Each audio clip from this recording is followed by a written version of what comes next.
All right, we're just live like that, everybody. And I'll tell you what, if you have not read the article that we're going to be examining today from Hootsuite about trends that we have going on right now in inside of 2026 across social media, then you're going to be in for a real treat.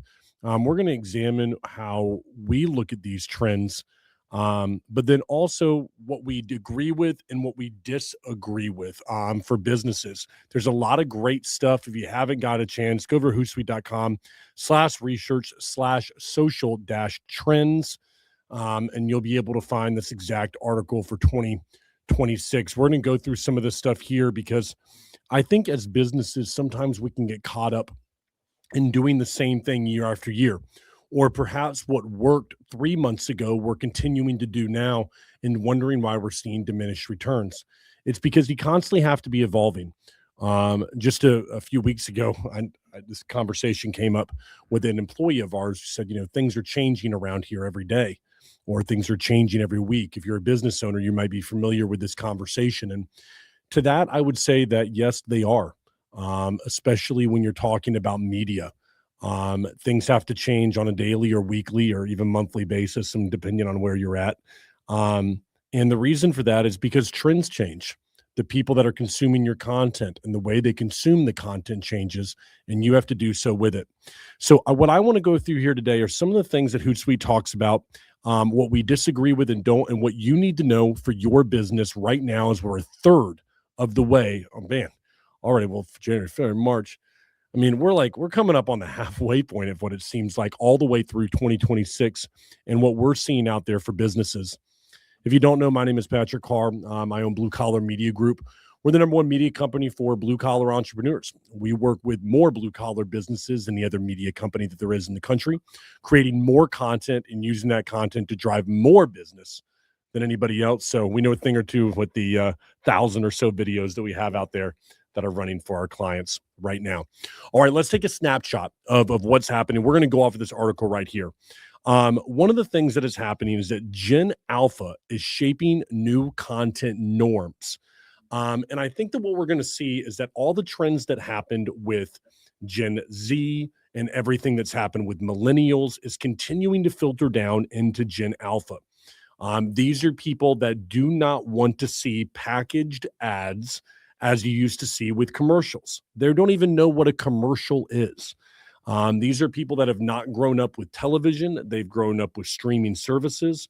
And the idea of a standardized commercial to them is so foreign that they never want to see it again or ever start to see it. And we all fall into this category at some level. So many of us have become desensitized, haven't we, to commercials. No business wants to see another, or no consumer wants to see another commercial. They want you to bring value to their life, and then they want to actually fall in love with your company or your product and decide they want to use it from there. It's no surprise that Gen Alpha continues to lead the way here with this. Next, we have a work-life balance trend. This is a content pillar for millennials and Gen Z. We're going to continue to see with Alpha. What I mean by this is when you create content, we used to just tell people create the content that talks about your business, talks about what you do with your day, how you serve your clients, the process that you have for serving them. That is no longer the case. Your clients want to see where you go to lunch. They want to see your daily life. When you look at younger Gen Z and Alpha, these are people that grew up with a cell phone in their hand, and why it may be uncomfortable for you as a business owner to begin to look at content like that. You must, if you're going to reach a new audience. People want to see more than just the bare minimum about your company. And the bare minimum is what you do or the product you offer or how you offer that product. They want to see when you get in your truck and you're on your way home. How do you feel about that? How was it when you had to terminate that employee? Where did you and your team go out to lunch, and why did you choose Sonny's Barbecue? I know that may not seem like something to someone like myself, or especially if you're a millennial or above, but most people now, when they're consuming content on social, want to see this stuff. That trend is absolutely going to continue. Another one that they have on here that we agree with is nostalgia. This, in my opinion, is the thing. It is going to continue to be the thing for the rest of 2026. If your business wants to capitalize on reaching people between 35 and 55, Nostalgia is the key. The reason is because people are longing for the good old days. And we've talked about it many times on this show. But as we begin to see more AI slop, as you scroll through and see one more AI image, people are starving for what used to be on social. It used to be you could see friends and family and controversy between two people. Now it's every other, literally every other thing you scroll through is another piece of AI. And while it doesn't affect someone's life in a negative way, people are longing for a connection to the past because it makes them feel good. And if we can provide that as businesses, then you can connect with your customers at a deeper level. To know if you're doing this, look at your content. Does any of it have 1990s themes or songs? Do you talk about or reference anything that somebody at 39, 45 would look at and go, I remember that right there? It's one of the reasons on this show, or I should say for Patrick Carr, that brand, to talk about myself in the third person, but that brand right there, we developed the What Went Wrong series. So we talked about things that people like what went wrong with Folgers coffee. And while that has nothing to do with media, what it did is it related us to an audience of people that we felt could be our clients because they probably do remember is that the best part of waking up, that whole song, right? And if they remember it, then they'll remember us. And so things like this are going to continue. We cannot just be focused on our business. You got to create other things. All right. The next thing that we're going to see is, yeah, here we go. Algorithms. I want to talk about that. Algorithms are gaining a lot of nuance. I do agree with this to some level. And there's something I disagree with. I'm going to give you a great example. On Meta, there's something called an Advantage Plus audience. It's basically Meta's AI in order to find more people that might identify with your product. Excuse me. That might identify with your product.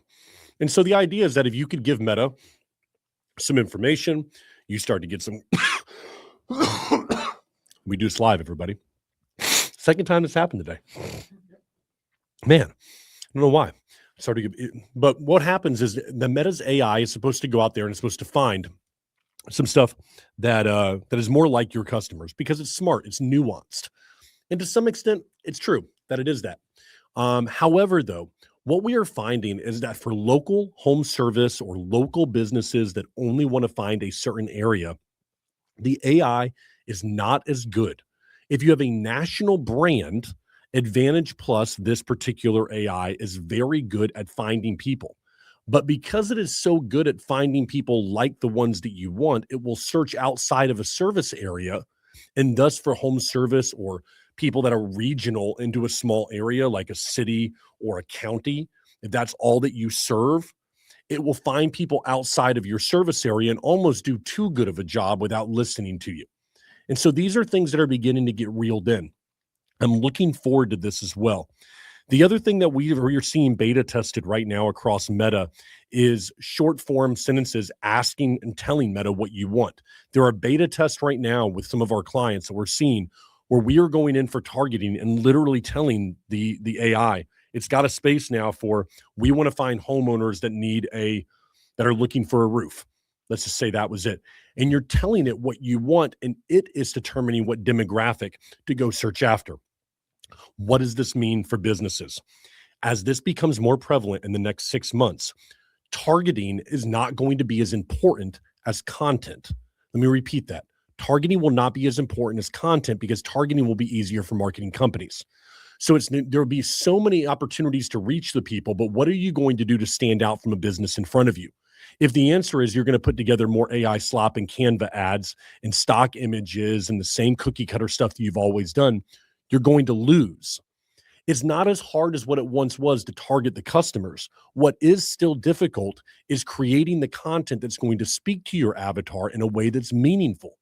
This is where businesses are losing right now, is that no one's creating content. Everyone knows that they should, but then when they don't see an immediate result from that content, they go, all right, I guess it doesn't work. It works. It's just that you suck at it and you don't know what you're doing. And so what happens is that people give up far too easy before they even have an opportunity for a brand and go through thousands of more dollars of what used to work a year ago and want to know why the cost of that lead continues to rise and they can't do anything about it. It's because you're not investing enough in yourself yet to be able to see those results. This is going to be a huge trend. Algorithms are evolving, they are getting smarter. We completely understand that. But if you don't give the algorithm what it needs to be successful, you're going to lose. I want everyone to look at these algorithms very simple. This is how you look at it. Look at an algorithm like a Netflix home screen. I don't care where you're trying to put content or build your brand. Look at it like a Netflix home screen. Your home screen is different than mine, and that's dependent on what you watch. So if you watch a lot of action movies, Netflix will show you more action. If you watch more rom-coms, it's going to show you more of that. And so that's exactly how your consumers are across social media. What they are interested in, it's going to show them more of it. And so as people become interested in your service, they will be shown more videos that are going to pertain to that service or product. What you need to make sure you have are videos, pictures, content that's going to actually be able to speak about that service. That doesn't mean that you need to sell, sell, sell all the time. Stop trying to sell your product to everybody that comes across your screen. That's not the way that you're going to build a brand. It takes time to drive down the cost of acquisition by bringing value to somebody. No one wants to see one more ad. So understand there's a nuance now in how you get to a customer. And if you don't understand that, then you're going to lose. And if all you think about is what can this customer give me? How much money can I take from them? What's the ROI on the video? Then you're going to lose the people that are willing to invest in their brand and bring value to customers consistently, because those people are the ones that they want to do business with. I mean, if all you had, I was talking to a client today. The best example of this is, imagine if a friend called you all the time and they only wanted something from you every time they called. Now they're willing to give, so it's like they call you and like, hey, I want you to come do this with me. I want this. I want this. They never called and see how you were doing. They never just checked up on you to see what was going on. It was always a want. It was always an ask.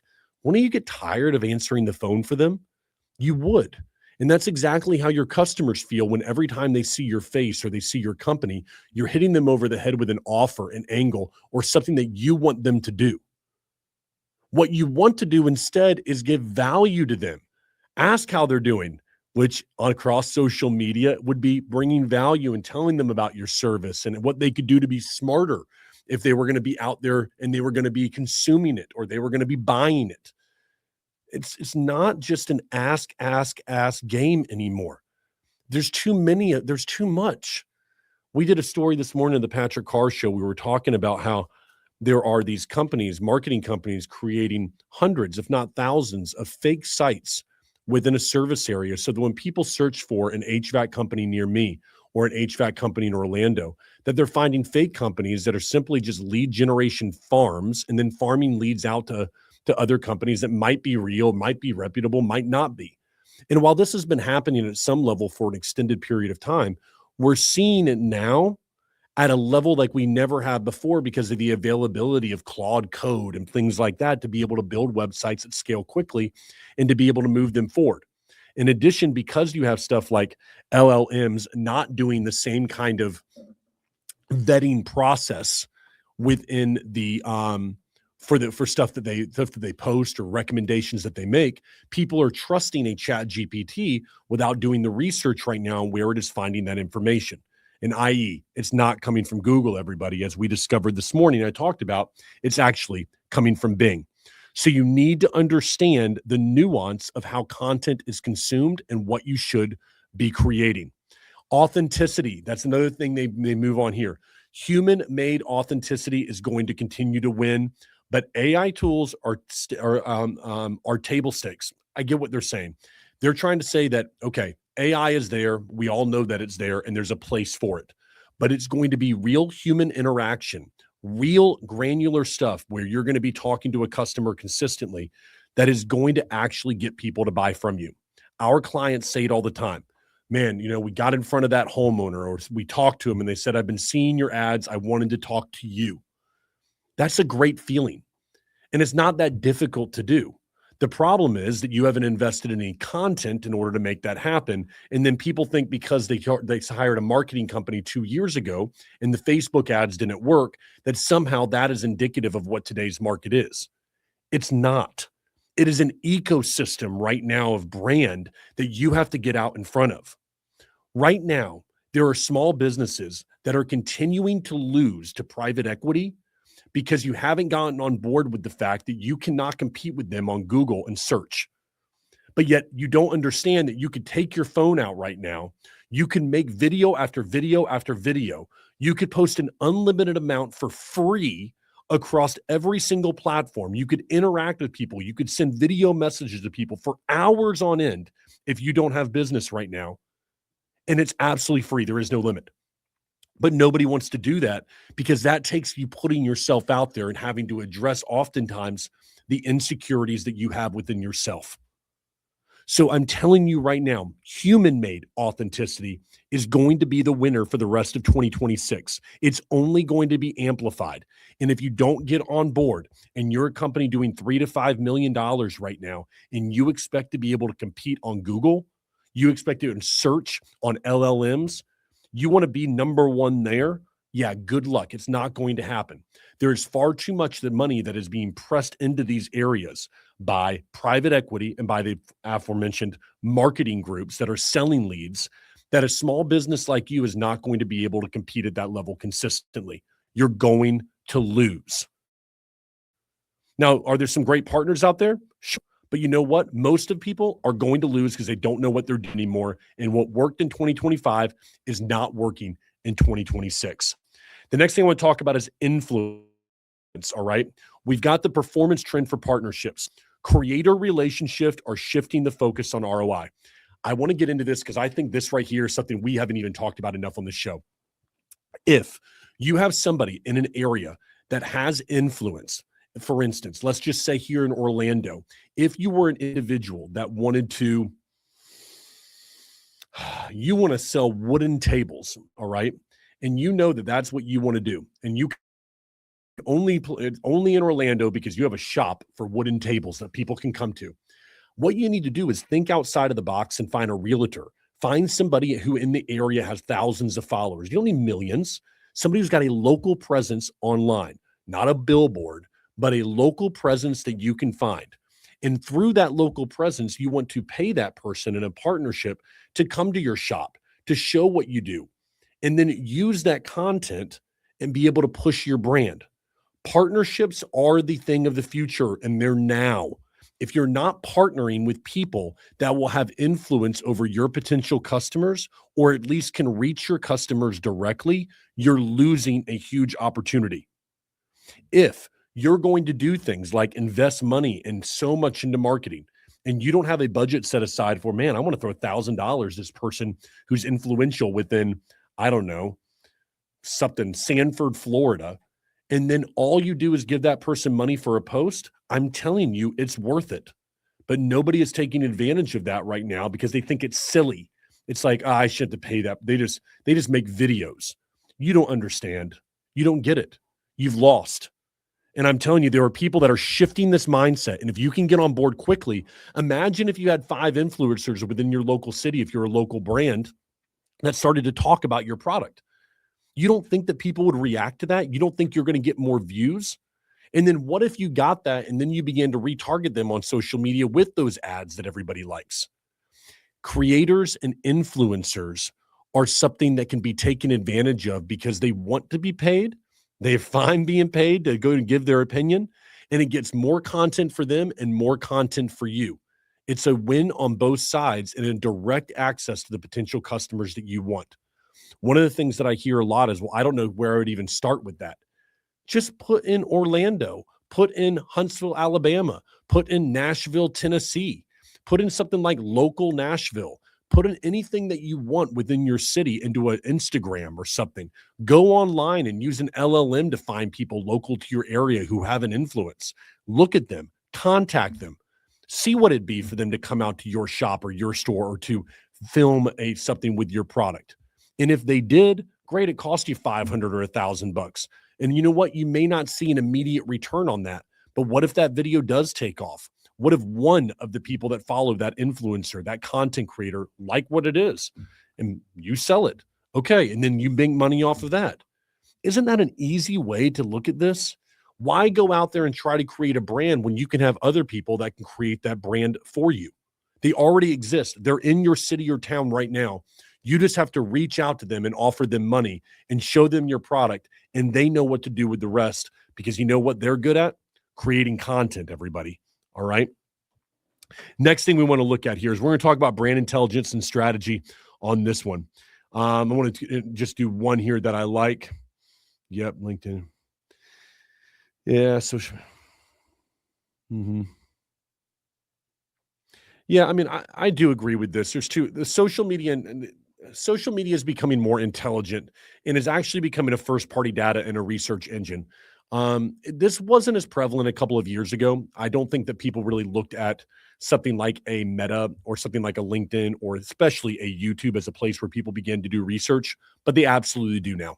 And if you don't have these places, one of the things I want to tell you is that you're missing out on people because of a bounce rate.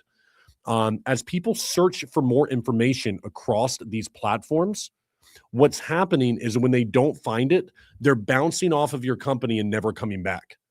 A lot of people are investing into good content. Maybe they're investing into good marketing. But when I go over and I try to find a YouTube page or I try to find a Facebook page or anything about the company, it's non existent. And then these same individuals will know, well, why is no one moving forward? I got a lot of clicks. I got a lot of people interested. It's because they don't trust you. They don't feel like you're somebody they want to do business with as they begin to research you. And that's where social media right now is being undervalued. Just because all you do is get 20 views on the video that you put out there doesn't mean that it's not influential in the process. It doesn't have to be something that gets leads. It can be something that someone sees the ad, decides, oh, let me click over here to their page. They look, they see the video that you created, and they go, oh, okay, that matches what I thought this company would be like when I saw their ad. Let me click here. Great. Let me go over to Google. I'm going to find the company. I'm going to call them, and they begin doing business with you. There's a life cycle now and an ecosystem to how people do research that was not there before. And if you don't recognize that, the bounce rate happens when somebody moves from looking at you and thinking about your product and going, okay, I'm interested, to researching you, nothing there, and they're gone. And you have no idea why you're losing them. I'm here to tell you you're losing them because you have no content that speaks to that avatar and you've neglected your brand. You've neglected what people see when they research you. And as we've said before on this channel, if you want to understand what brand is, it's pretty darn simple, everybody. The brand is the instantaneous emotion that somebody feels when they see your logo or your company. The instantaneous emotion. When someone sees your service van, when someone sees your product on Amazon, there's got to be an instantaneous emotion, boom, that they feel when they go in their head. And if you can capitalize on that, if there is something there, then that is something you can capitalize on. All right. So that is where I think the trend is. The other thing they talk about in here is micro dramas. This is where I think that almost no businesses are going to do because no owners are forward thinking enough to actually be able to think about this. Micro dramas are where people begin to become fans of individuals within your company. Look at it like The Office, but for social media. If you don't have this right now, we've failed at this within BCMG. We get so caught up within our day that we oftentimes are not talking about our people. But individuals out there want to become fans of your company because there's so much crap out there. Wouldn't it be nice if you could actually be like, I like this person. This person's funny. This seems like a person that I'd want to do business with. But no one wants to do that. Micro dramas are extremely difficult. But for the company that does begin to invest in it, they're going to be a winner. A good example of who does this really well is in the home service space, there's a company called Hook Agency, a guy by the name of Tim Brown. He does a great job of creating content that tells a story about his people, not just his business and his service. And because of that, you begin to see people in his company, including his wife, and there's assistants and there's sales and all this, and you begin to understand their personality a little bit more. And by doing so, you become fans of the company and not just Tim Brown, not just the service itself, but the people within it that are providing that service. That is when you have something special. And I'm going to tell you this as a business, there are going to be times where you mess up. And you want to know what people forgive? People forgive people when they like them. And they're like, yeah, I get it, man. You screwed up. I like you. Where you don't get that is when people don't have a relationship with you. And so if you're starting a business right now, begin to build a brand that people can actually get behind and they go, I like this person. All right. I'm willing to give a little bit more. I'm willing to, put up with a little bit more because I like them and I want to work with them. Don't undervalue what that means to somebody. But these micro dramas, I call them like micro documentaries. If you can take the time and you can have the effort, or you have somebody internally within your team that is willing to do that, an internal marketing team that is going to get out there and do that consistently, then you can win. Too many marketing teams right now don't understand this trend. And so they're still out there trying to create the same shorts with CapCut, still trying to go out there and be funny with the same trends that they find by going over, I don't know, some kind of TikTok or something. And they don't want to actually begin to tell a story about the people that actually work at a business or the product or how it gets shipped or why it arrives to you or the things that people need to know. Like the real stuff that people just don't want to be sold on, but rather they just want to be entertained with so that they can become a fan of. So I'll tell you this Hootsuite article. I'll try to tell and let Anthony know to put the link below if you can, Anthony, on this one up for this for BCMG. It's a good one to check out. A lot of good stuff in here. We weren't able to get through about half of it. We only got a limited amount of time, but there's great stuff that is happening across marketing right now. In almost all of it, everybody, is a reversion back to people, not to the best AI, not to the best quality video, but a reversion back to actually getting to know the person that's in front of you. And if we can adapt to this, if your business can adapt, you can win. Because everybody, and I say everybody because that's the people we talk to, is stuck in 2025 thinking. It's gone. Okay, folks? The days of just being able to create an ad and putting that ad out there are gone forever. You need to do more for your customers. We do it here by going live every single day, creating content, having some fun with it, trying to bring value. And going live sucks. There are times I screw up. I keep on coughing all the time or something like that. But it doesn't mean that we stop. We want to show this side because this is who we are around here. And then Anthony gets to work and create stuff that people hopefully find engaging on both Patrick Carr, that personal brand, the Patrick Carr Show, and then BCMG. Find out how you're going to tell your story and get out there and do it. I should say, going live is the most underrated thing in 2026. Period. Hard stop. End of story. If you're not going live every single day, you're missing the opportunity of 2026. Undoubtedly, no one is willing to do it because nobody wants to be on camera live so that people can judge them. We are doing it every single day, and I am confident we are going to see the results and the benefits of something like this within the months to come. We're right now over between both platforms, almost 500,000 more views between both platforms, BCMG and Patrick, on my personal brand side, than we were at this time last month. And that's just from going live and creating content from that. Nothing crazy special, no crazy editing or anything like that, but just good, solid work that we can bring value, hopefully, to our customers, clients, and potential clients in the future. Start creating and step out of your comfort zone. I think that going live is going to be what happens. No one is doing it right now. No one. No one has a plan to do it consistently. No one wants to in their business. Everyone makes excuses about how busy they are, blah, blah, blah, blah, blah. But you, as a business owner or somebody that consumes this content, understands that you now have an opportunity because of that, an opportunity to stand out and do something others are unwilling to do. Even if that means putting your phone up inside of your car and putting it right there on the windshield and on your way home being live for 30 minutes and talking about the day that you had. Now, you may think, well, that's stupid. No one's going to follow that, but they will. And what will happen is you'll begin to understand what it's like to speak in front of a camera and you'll become better at what you do. Don't lose out on the live opportunity that no one is taking advantage of. And by the way, it's still free, everyone. Still doesn't cost a dime to do. Can you imagine if they started charging like $9.99 for people to be able to go live? I think they'd actually make money on it. Maybe the scarcity of it would actually make it worth doing. But for the time being, there is a free service in your hands right now that will allow you to connect with thousands of people at an instant if you will take advantage of it. And that is a trend that no one is talking about in 2026.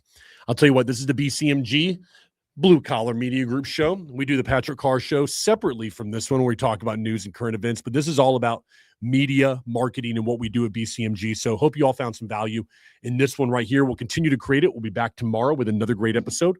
Until then, see y'all later.